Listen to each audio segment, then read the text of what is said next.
All right. Hello. Welcome to web hacking, everyone. Can we go to the next slide so I can do announcements? Yay. Okay. Hello. I'm doing announcements, and then our lovely presenters, Pomona and Jake, are going to take over. But first, come to Patriot CTF. It's our first CTF of the year that we're playing in person. It's tomorrow. It starts tomorrow at 4 p.m. through Sunday at 4 p.m. We'll have like pizza. We'll have snacks. We'll all be like hacking on things. It'll be a great time. We picked it because it's more beginner friendly. So even if you don't know what you're doing and just want to come out and watch people play CTF, please come out. You don't have to stay the entire time. Come when you're free, leave when you have like meetings or need to do homework, or just do homework there. It's all a great time. But just like come play with us. It's a great time. Also, if you haven't signed up for fall CTF, please sign up for it because we count on registrations to order shirts, and also the first 350 registered participants that show up get badges.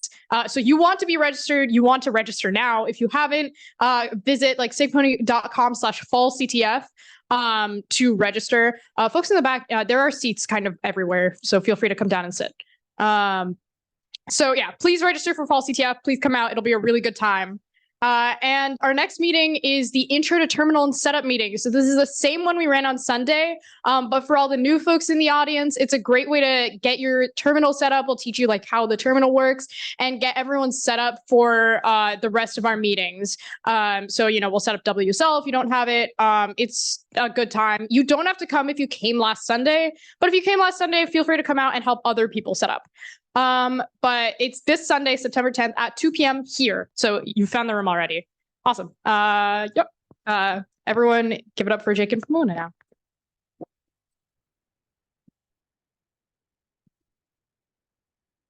All right, so this is the flag. If everybody could go to ctf.sigpwny.com. If you're new here, make sure to register. And this will be the meeting flag up here. So I'll give everybody a minute for that, and we'll come back to it in a bit if you didn't get the opportunity to get it yet. Hey, really quick, while everyone does this, what is Pwny CTF? What is this? Oh yeah, what is Pwny CTF?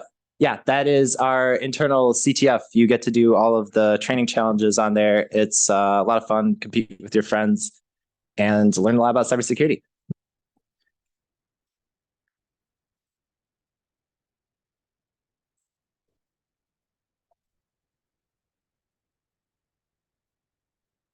If you have trouble like making an account or anything, raise your hand so we can help you.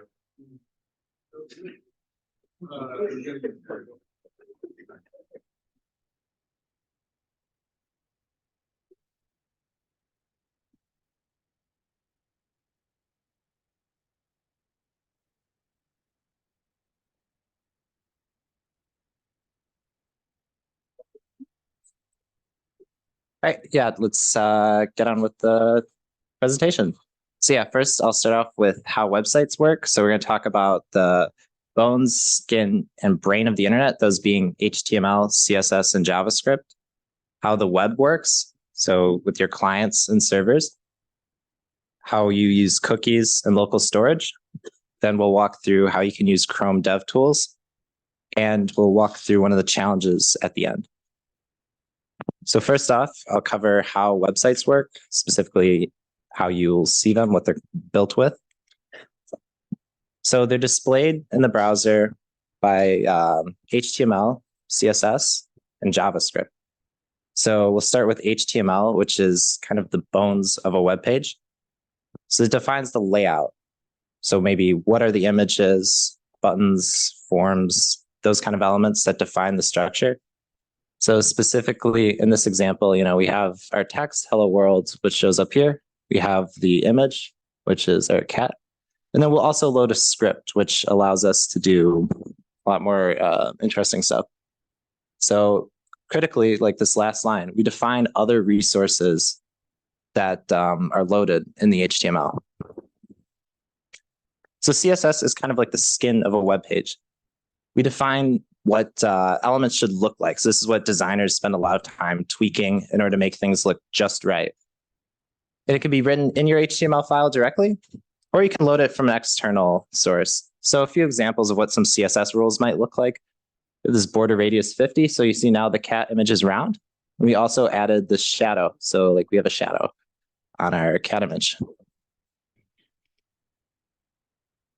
So JavaScript is sort of the brains. So this is how we make web pages interactive. So before we just kind of display stuff, maybe we have a form or something, but really take it to the next level by adding some scripting.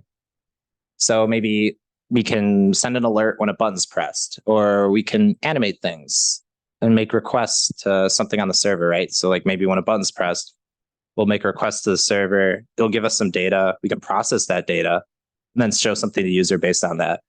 So for example, like if we want to do something when it's clicked, so we do, we get this cat. When we click it, it'll send us an alert, which will pop up here and says meow. So now we'll talk about how the web works with your servers and clients. So when you use the web, right, you'll have your browser. So in this case, maybe Chrome, could be anything. And you'll send a request off to a web page. Maybe you go to example.com, right? You'll go to a server. Server is just some box on the internet, right? It's just some machine. Then once the server receives your request, it'll give you back HTML file. So that'll define kind of the bones like we talked about earlier. And then once your browser receives this file, we might be like, oh, wait, now we need an image, right? That's defined in here. Let's get that. So then we'll go to the server, we'll request it again, and the server will send us back the image of our cat. And then maybe also, oh, yeah, we also need a script. Let's get that real quick, and then it'll give it back to us. So now I'll talk about cookies and local storage. So cookies are small pieces of information that are stored when you visit a web page. So these are maintained by your browser, and they'll stick along with you until you clear them or they expire. So the main usage is like, let's say you log into a website, maybe log into Google, right? When you close your browser and navigate to a different page, something like that, you're not logged off. It still knows who you are and you're still signed in. So that's one of the main uses. Also advertisers, they'll give you tracking cookies. They can kind of maintain a coherent idea of who the user is. So in this case, the way kind of the workflow of how you might get a cookie, similar to the first example, we go to index.html. So the server will send us back an HTML file, but this time it'll also attach a cookie that our browser is going to store. And let's say our browser makes a request to a different page.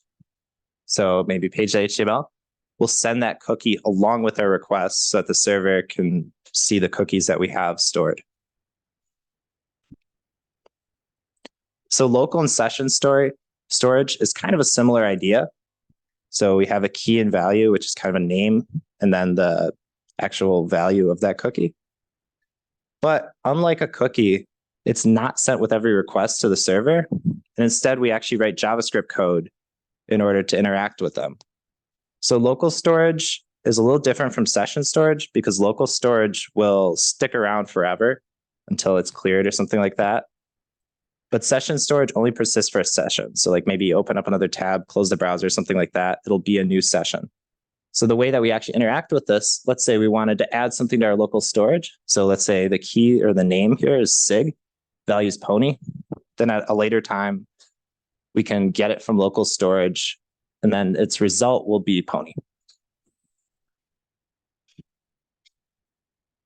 So now I'll move on to tools. Give me 1 sec for mic setup. Thanks. These microphones are very fun. There's 2 of them, and one of them is for Zoom, and one of them is for the room, and they're like clipped together. It's very cool. I enjoy technology. All right, so let's talk about a really nice browser tool that you'll be using in our CTF challenges, in other people's CTF challenges, and even like out in the wild doing web security research. This tool will let you see the HTML source code, cookies, JavaScript, CSS, local storage, session storage, kind of everything we've talked about of websites you visit. And you can even locally modify like most or all of that information. It's very cool. This tool is called Devtools. we are going to, most of the screenshots in here from Chrome, but I've used Firefox and they're basically the same, I think. So first off, let's just open Devtools. So everyone, if you have a laptop, get it out, go to like SIGPwny.com, and then in your browser, press Control-Shift-C or right click and then press inspect. And this should take you to the elements page of Devtools, where you can see a nice little tree of the HTML code for a web page. I'm going to just like pause for a few seconds to let people do that. Kind of look up or like give me a thumbs up when you have it open. All right, sweet. It looks like most people are there. If it's not working for you, look off a neighbor's screen and we can circulate around later and help. Oh yeah, real. We have a lot of helpers that can help you if you raise your hand. So as you can see, this frame of Devtools is pretty HTML centric. The big box in the middle is all HTML code. You can like expand portions of it out until you're seeing basically the entire source code for the web page. But it's not all HTML. We can also, for any given chunk of HTML, see how the CSS and JavaScript in the page is interacting or working together with that HTML. So for example, like there should be a little pane on the right side of the window that's called like style or something. And that just tells you which CSS things are affecting your given element that you have selected in the HTML pane. There's also like some lines of HTML will have this little button called event after them. And if you hover over that, you can see that there's like a JavaScript snippet that is running when that HTML like element is interacted with in some way, like when you hover over it or when you click it. So this is very fun. All of this HTML content can be modified locally. You can try this out yourself. Find a string of text on the page, find it in the HTML source code, and then just like edit it. You can like delete things. You can delete like menus and images and stuff. It's very fun.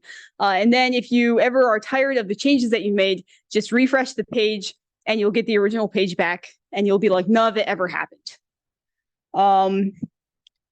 There's another tab on the top that's called the console. So if inspect element, the elements thing was like very HTML centric, this one is JavaScript centric. It's basically a JavaScript command line within the web page. If you're trying to debug some JavaScript, you can see any errors the JavaScript is generating here. They're like red, they're on top. You can also execute your own JavaScript by typing into the prompt. So for example, if a previously run script has like defined some functions, you can call those functions here. You can also do very normal stuff like logging stuff to the console. So like type console.log hello world in the thing and then press enter and you should see hello world. You can like make pop-ups and that kind of stuff. Thirdly, there's a tab called the network tab. The network tab is a pane that tells us how did the content I am currently seeing get to my device? So like Jake said earlier, when you visit a web page, your browser makes a request for some data from the server. On a very simple website, it would be literally just one request. It would be like an HTML file or a text file. But the modern web is very big. And so each page you visit will be like 20 requests. It'll be the HTML file, a bunch of CSS files, images, and scripts. And so when you reload the page, all those requests will like stream by in this pane. Then you can click on a specific request to see information about it. So the request header section on the right shows exactly what your browser sent the server. And then the response header section shows what the server sent back, which includes the page and then like some metadata. Finally, there's one last pane that is pretty important, which is called the application pane in Chrome. But in Firefox, it's called the storage pane. The application pane is something else that isn't very useful. So just depending on what your browser you're using, just like click around until you find it. This tells us about cookies and local storage and session storage. So fun fact, like in ye olden days, news sites would implement this really bad client-side mechanism for finding out how many articles you'd read and like if you should be paywalled. And the mechanism was just, there was a cookie that was the number of articles you'd read that month. And then every time you visit an article, it would like increment it up by 1. And the problem with this is that people like me, when I was 10, could go into the little application pane and then just change the cookie or delete it and then refresh. And the site would be like, oh, you've never been here before. And then it wouldn't paywall you. That was very fun. Unfortunately, the sites figured it out, and now they don't do that anymore. And they have more complicated means of authentication. But that's a little cautionary tale about security systems that are entirely based on client-side cookie stuff. They're very insecure because you can modify those in your browser, like right now. Another thing, you can see local and session storage. So the SIGPwny website is not too interesting in terms of cookies or local storage, but it has a fun session storage thing, which is like, there's this little scroll thing. The key says something to do with scroll. And then the value, if you scroll up and down, you can watch the value change. And it's basically just your like Y position in the website.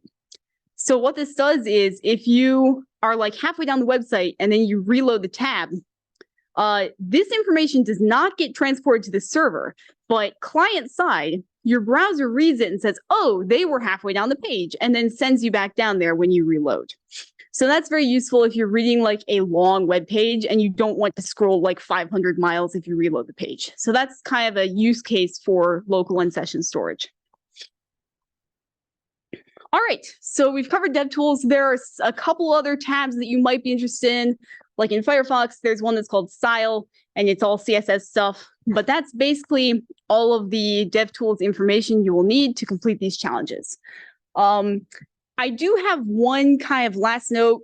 This is something that tripped me up when I was first learning web hacking. It's useful information.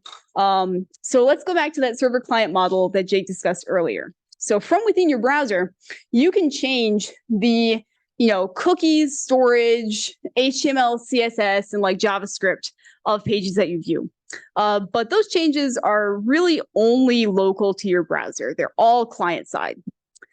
So they are like the things in yellow. That's what you can manipulate with Devtools. You can't change which files are served or distributed by the server. When you reload the page, your browser makes another request. You get the original files back, and that's why everything goes back to normal, is because the server is unchanged by everything that you did. So similarly, if the server has like a well-secured database of accounts or products on it, something in the back end, nothing you do locally should be able to delete. What? Jesus Christ. Sorry about that. I love when I press the wrong button. Nothing you do locally should be able to delete that backend database. So how does doing anything locally help us to attack a remote server? Why do we care about inspect element as in a web hacking meeting? The answer is, the pithy short answer is that sometimes things aren't well secured. The longer answer is it boils down to two things. Sometimes sites rely entirely on CSS and JavaScript to hide information, but the information has actually been given to you in the HTML source or in a cookie or something like that. And that's what these Web 1 challenges are mostly going to be. It's like the server sent you the information, but you can't see it because of how your browser is displaying it. So go search through inspect element and find it. It'll be like in cookies or in the source code, something like that. The other option is what we'll be covering in Web 2 and further on. And that is that other times sites sort of rely on clients to play nice and only send like the right requests to the server. But if you send the wrong requests, like if you type the wrong thing into a text box, or if you change the value of a cookie or a header or something, you can cause the site to crash or leak information or otherwise malfunction. So we'll be thinking about attacks that sort of manage to affect servers and backends in the next few web meetings. That's what you have to look forward to if you show up here next week. Speaking of next meetings, there are 3 of them listed here. Tomorrow at 4 p.m., room TBD. Come hang out with us and play our first CTF of the year. It's very fun. It's very cooperative because all of SIGPwny plays as one team. There'll be free pizza. There'll be snacks. It's going to be very fun. This Sunday at, I think, 2 p.m., there's Intro to Terminal and Setup, session 2. It's the same content as last Sunday. Show up, get acquainted with Linux, Windows subsystem for Linux, virtual machines, maybe that kind of stuff. And then next Thursday, same time, same place as this, Web Hacking 2. learn the power of malicious user inputs to really mess up the back end of a site. Okay, so there's the flag again. We're going to give you guys some time, maybe like 15 minutes to start working on the challenges. So go to ctf.sigpwny.com, log in, put the meeting flag up, and then you'll see some challenges that have to do with this meeting, and you can work on them. After about 15 minutes, we'll do a walkthrough of one of them.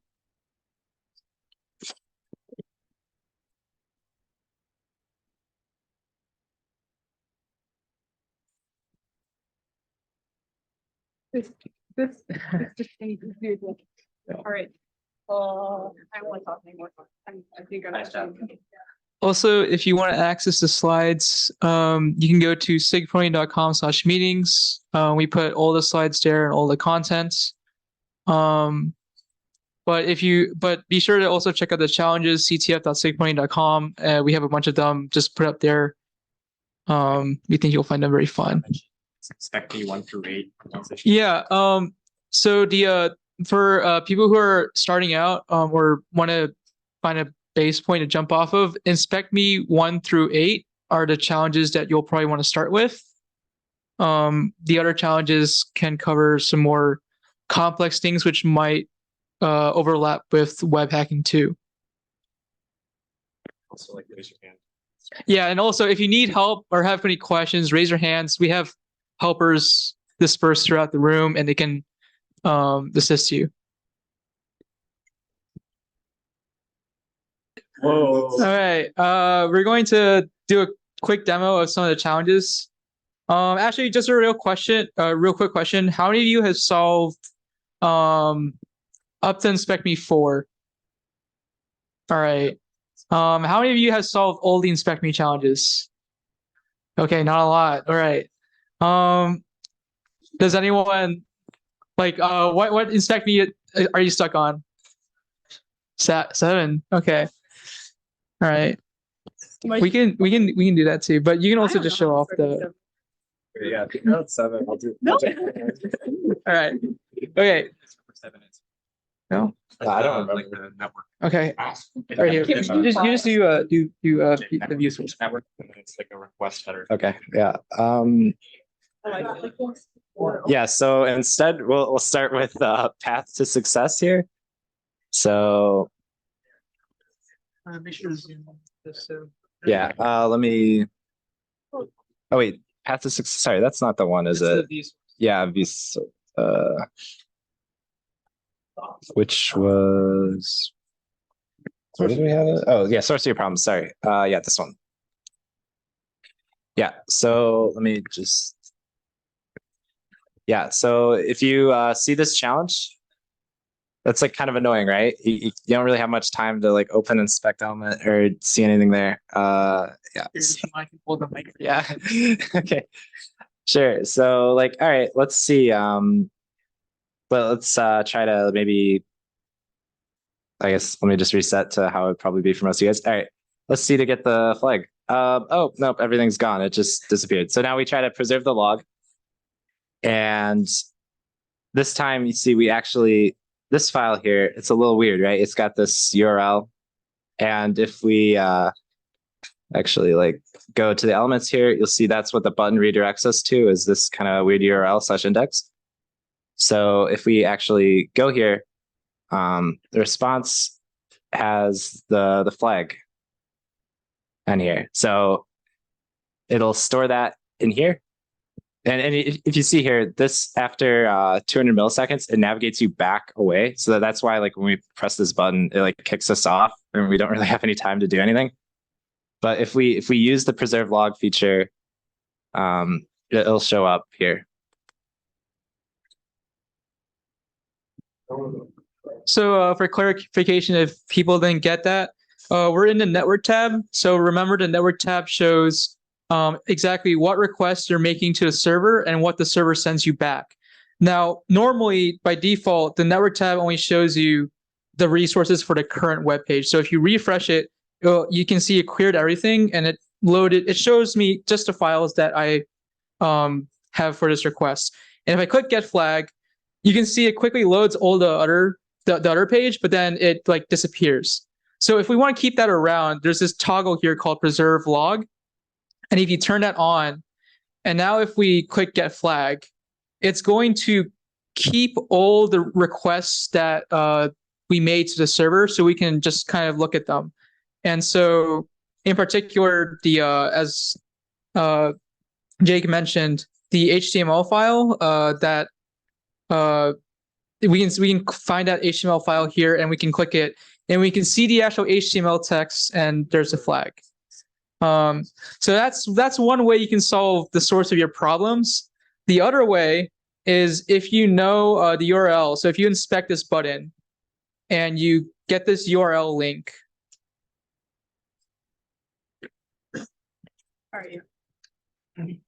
And now you have the actual URL that where the flag is stored.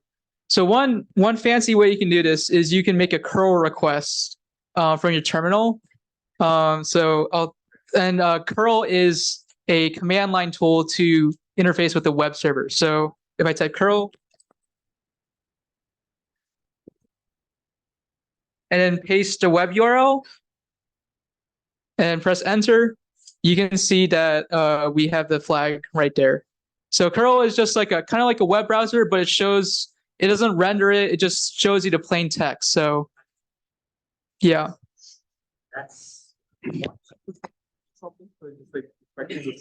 Yeah, that's what I did. We just got out there. Oh, is it the second one? No, it's different. Wait, do we have I kind of want to do 5. You want to do 5? People are. Yeah, five is also. Okay, so now we're also going to do inspect element 5. Some people have been asking about that, so we'll show it off.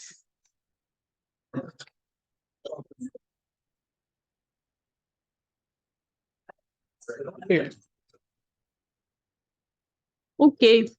Yeah, so the SIGPwny site is just full of like Easter eggs hidden in the various inspect element tabs that we talked about. So specifically, SIGPwny 5 is about JavaScript. Very fun. So if you go to the console, you can see the output of all the JavaScript that ran automatically in the site.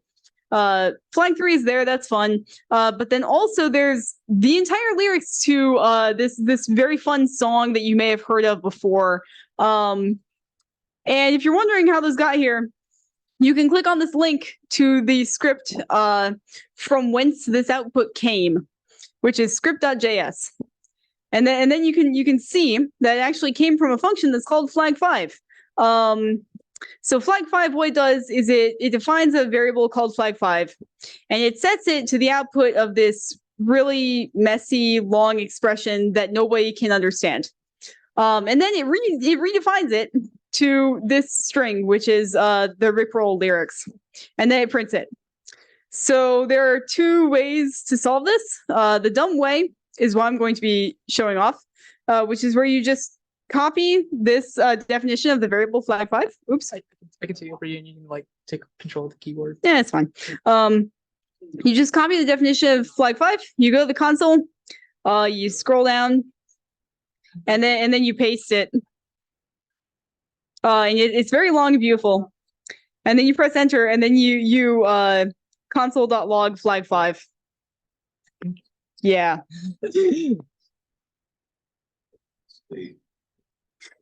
You're on the right. So since we've redefined flag5 in the console, now when we log it, we observe flag5. So we just grabbed flag5, we grabbed the thing that defines flag5 from the script, and then we ran it in the console, and then we got that. The more sort of interesting way to get flag5 is to use something called breakpoints, which Jake can talk to you about. Yeah, sure. So probably you'll come across this if you haven't already in some of your CS classes using a debugger, which allows you to step through and kind of pause execution, like look at the variables and then move step by step through the code. So the way that we can actually do that here, we'll go back to our sources. We'll open up the script. So instead of copying here, what if we just set a breakpoint there so that when this line of code is executed, it'll pause execution. We get to look around, step through, and see what happens. So right now, flag5 isn't being called. So we could either do that in the console, or I'm lazy. I just want to press the refresh button. and it'll execute again. So you see now this flag 5 was called immediately, and now we're actually running in debugger. See, we're paused on a breakpoint. The page hasn't even loaded yet because this is called right at the start. So now we have some time to kind of look around, see what's going on. So right now, if you see the value of flag 5 is undefined, that's because the right-hand side of this expression has not been evaluated. But if we just step over, we get flag 5 because it just executed this expression and now it's stored in this value. But before we've reassigned it on this line, we've paused. So we look here of flag 5 debugging expert.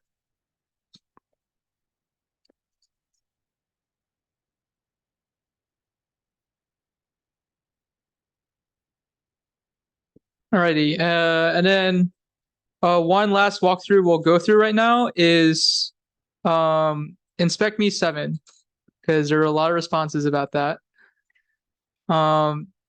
So if you haven't clicked around, so kind of the hints we gave you was that the flags would be related in one of the 4 tabs that we talked about. So we had element, we had console, we had network, and we also had application.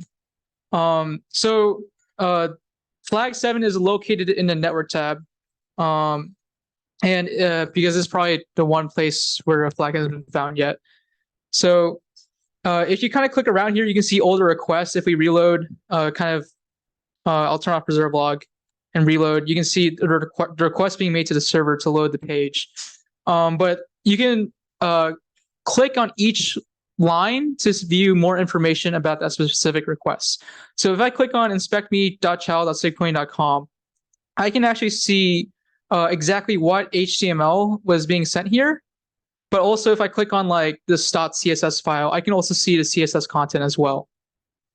Now, every time you make a request, that request has to contain some extra information known as metadata. So that metadata is information about the request you made. And this metadata is called headers. So every time you send a request, your browser will send some headers. An example of a header could be your browser user agent, or which is essentially like Chrome and then the version number. So your browser user agent is often sent so that way they can identify like what browser you're using to maybe debug any issues you're having. So if I click on headers here, I can see these are the this general here is the request headers. Down here is the request headers. So you can see my user agent. It's this long string, which says Mozilla, but it's not really Firefox. And it also says Apple, and it also says Chrome, but really it's Edge. It's Microsoft Edge. So a little bit confusing, but that's how user agents are these days. But the server will also send back its own headers. So we call these response headers. So these response headers tell the browser kind of what it should do with some of the information that was given. For example, how long should we cache the web page? So this is what like cache control is for example. What type of file did we just get? So content type will tell you, oh, hey, this was a CSS text file. But in particular, you can set whatever response headers the server returns. So in particular, the flag, I believe, was returned as a response header. So you can see flag 7, and you can see the flag there for flag 7. But you can see a lot more useful information that can be useful to us as hackers. So for example, we can see here server is running Nginx 1.23.2. So this is basically the server telling us what web server software it's running and what version it is. And by us knowing that information, we can like check online for any vulnerabilities for that specific web server at that version. So this is an example of information disclosure. And while it's not like a big gotcha or anything like that, it can be useful to figure out kind of who your target is, what software they're using, and maybe finding vulnerabilities in their systems. And also another thing that's useful, you can see X powered by PHP. So now we also know that the server is running PHP. So that's also very useful. And we have the version number as well. But flag 7 is there. Really, yeah, that's all. Yeah, and we're going to conclude the meeting there because it's past our 1 hour time. But feel free to keep working on challenges. They're up 24/7.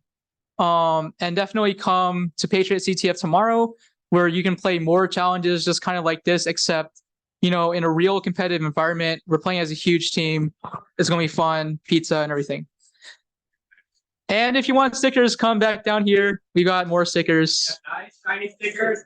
Stickers. They're very fancy holographic. They're rare. They're not boring, you know, matte stickers. You have all? Yeah, over there, right there. Shiny on. Shiny on. Thank you for coming, everyone. I saw Thank you, Zoom. If you have any questions, make sure to ask in the Discord. I'm going to be closing the call now.